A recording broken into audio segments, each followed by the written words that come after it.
भज गोविंदम।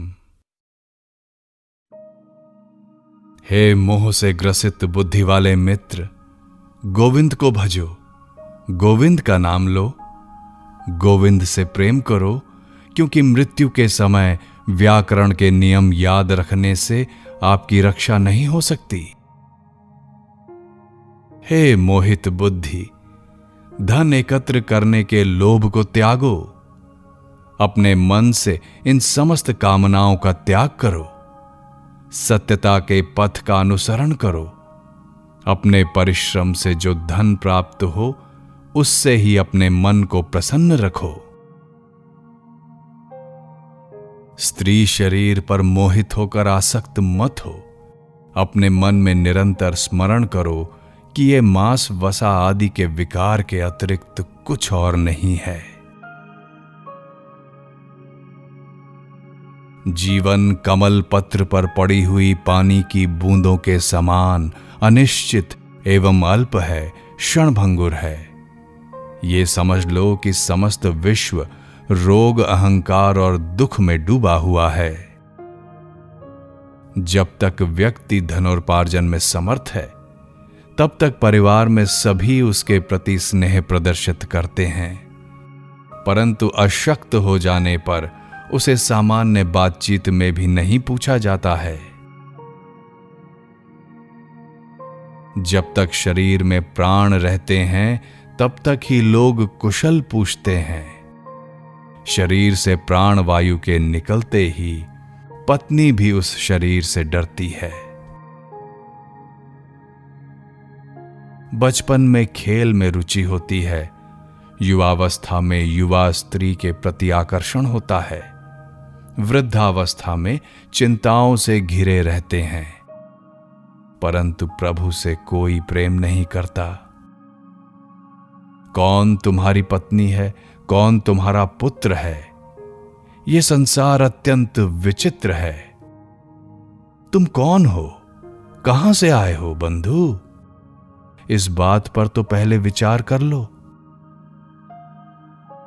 सत्संग से वैराग्य, वैराग्य से विवेक, विवेक से स्थिर तत्व ज्ञान और तत्व ज्ञान से मोक्ष की प्राप्ति होती है। आयु बीत जाने के बाद काम भाव नहीं रहता, पानी सूख जाने पर तालाब नहीं रहता, धन चले जाने पर परिवार नहीं रहता, और तत्व ज्ञान होने के बाद संसार नहीं रहता। धन, शक्ति और यौवन पर गर्व मत करो, समय क्षण भर में इनको नष्ट कर देता है। इस विश्व को माया से घिरा हुआ जानकर तुम ब्रह्म पद में प्रवेश करो। दिन और रात, शाम और सुबह, सर्दी और बसंत बार बार आते जाते रहते हैं। काल की इस क्रीड़ा के साथ जीवन नष्ट होता रहता है, पर इच्छाओं का अंत कभी नहीं होता है। तुम्हें पत्नी और धन की इतनी चिंता क्यों है? क्या उनका कोई नियंत्रक नहीं है? तीनों लोकों में केवल सज्जनों का साथ ही इस भवसागर से पार जाने की नौका है। बड़ी जटाएं, केश रहित सिर, बिखरे बाल, काशाय यानी भगवा वस्त्र और भांति भांति के वेश, ये सब अपना पेट भरने के लिए ही धारण किए जाते हैं। अरे मोहित मनुष्य, तुम इसको देखकर भी क्यों नहीं देख पाते हो? क्षीण अंगों, पके हुए बालों, दांतों से रहित मुख और हाथ में दंड लेकर चलने वाला वृद्ध भी आशा पाश से बंधा रहता है। सूर्यास्त के बाद रात्रि में आग जलाकर और घुटनों में सिर छुपाकर सर्दी बचाने वाला, हाथ में भिक्षा का अन्न खाने वाला, पेड़ के नीचे रहने वाला भी अपनी इच्छाओं के बंधन को छोड़ नहीं पाता है।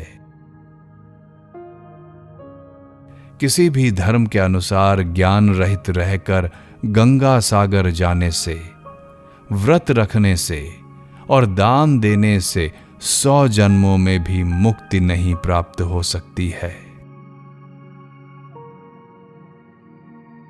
देव मंदिर या पेड़ के नीचे निवास, पृथ्वी जैसी शैया, अकेले ही रहने वाले, सभी संग्रहों और सुखों का त्याग करने वाले वैराग्य से किसको आनंद की प्राप्ति नहीं होगी? कोई योग में लगा हो या भोग में, संग में आसक्त हो या निसंग हो, पर जिसका मन ब्रह्म में लगा है वो ही आनंद करता है, आनंद ही करता है। जिन्होंने भगवद गीता का थोड़ा सा भी अध्ययन किया है, भक्ति रूपी गंगा जल का कण भर भी पिया है, भगवान कृष्ण की एक बार भी समुचित प्रकार से पूजा की है, यम के द्वारा उनकी चर्चा नहीं की जाती।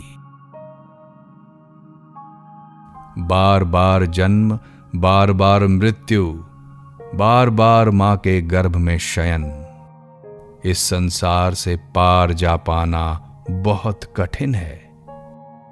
हे कृष्ण, कृपा करके मेरी इससे रक्षा करें। रथ के नीचे आने से फटे हुए कपड़े पहनने वाले, पुण्य और पाप से रहित पथ पर चलने वाले, योग में अपने चित्त को लगाने वाले योगी बालक के समान आनंद में रहते हैं।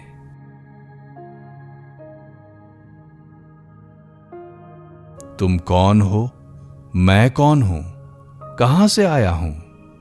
मेरी मां कौन है? मेरा पिता कौन है? सब प्रकार से इस विश्व को असार समझकर इसको एक स्वप्न के समान त्याग दो। तुम में, मुझ में और अन्यत्र भी सर्वव्यापक विष्णु ही हैं। तुम व्यर्थ ही क्रोध करते हो। यदि तुम शाश्वत विष्णु पद को प्राप्त करना चाहते हो तो सर्वत्र समान चित्त वाले हो जाओ। शत्रु, मित्र, पुत्र, बंधु बांधवों से प्रेम और द्वेष मत करो। सब में अपने आप को ही देखो। इस प्रकार सर्वत्र ही भेद रूपी अज्ञान को त्याग दो। काम, क्रोध, लोभ, मोह को छोड़कर स्वयं में स्थित होकर विचार करो कि मैं कौन हूं। जो आत्मज्ञान से रहित मोहित व्यक्ति हैं, वो बार बार छिपे हुए इस संसार रूपी नरक में पड़ते हैं। भगवान विष्णु के सहस्त्र नामों को गाते हुए उनके सुंदर रूप का अनवरत ध्यान करो। सज्जनों के संग में अपने मन को लगाओ और निर्धनों की अपने धन से सेवा करो। सुख के लिए लोग आनंद भोग करते हैं, जिसके पश्चात इस शरीर में रोग हो जाते हैं। यद्यपि इस पृथ्वी पर सबका मरण सुनिश्चित है, फिर भी लोग पापमय आचरण को नहीं छोड़ते हैं। धन अकल्याणकारी है और इससे तनिक भी सुख नहीं मिल सकता है। ऐसा विचार प्रतिदिन करना चाहिए। धनवान व्यक्ति तो अपने पुत्रों से भी डरते हैं, ऐसा सबको पता ही है। नित्य इस संसार की अनित्यता का विवेक पूर्वक विचार करो। प्रेम से प्रभु नाम का जप करते हुए समाधि में ध्यान दो, बहुत ध्यान दो। गुरु के चरण कमलों का ही आश्रय मानने वाले भक्त बनकर सदैव के लिए इस संसार में आवागमन से मुक्त हो जाओ। इस प्रकार मन एवं इंद्रियों का निग्रह कर अपने हृदय में विराजमान प्रभु के दर्शन करो।